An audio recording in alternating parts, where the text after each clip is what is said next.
नमस्कार,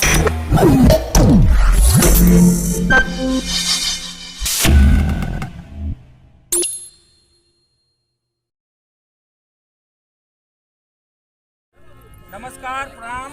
हम एक्टर रजनीश पाठक, आप सब भोजपुरिया भाई लोगन के दिल से प्रणाम। और इस समय हम प्रेम की सौगंध की फिल्म की शूटिंग कर रहे हैं और देखिए बहुत प्यारा नज़ारा है और आप लोग देख रहे हैं आरती म्यूजिक वर्ल्ड।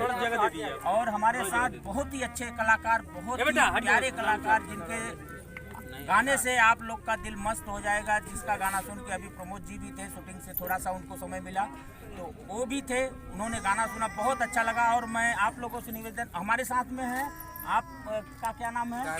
साहिबा जी। साहिबा जी हैं, इनका बहुत अच्छा आवाज़ है, आप लोग सुनिएगा। आपका नाम क्या है?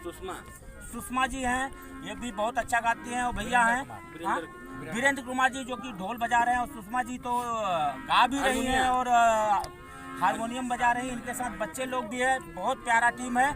और मैं चाहूँगा कि आप लोग कुछ सुनाइए, तो आवाज में दीजिएगा। और हमारा पूरा टीम है, सुनाइए।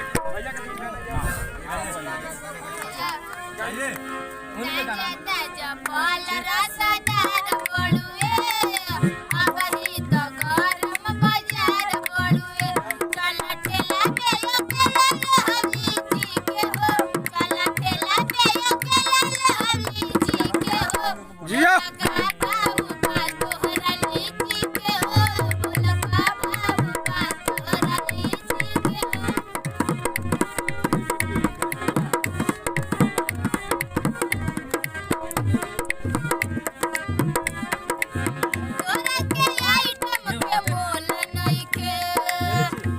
Hãy subscribe cho kênh Ghiền Mì Gõ để không bỏ lỡ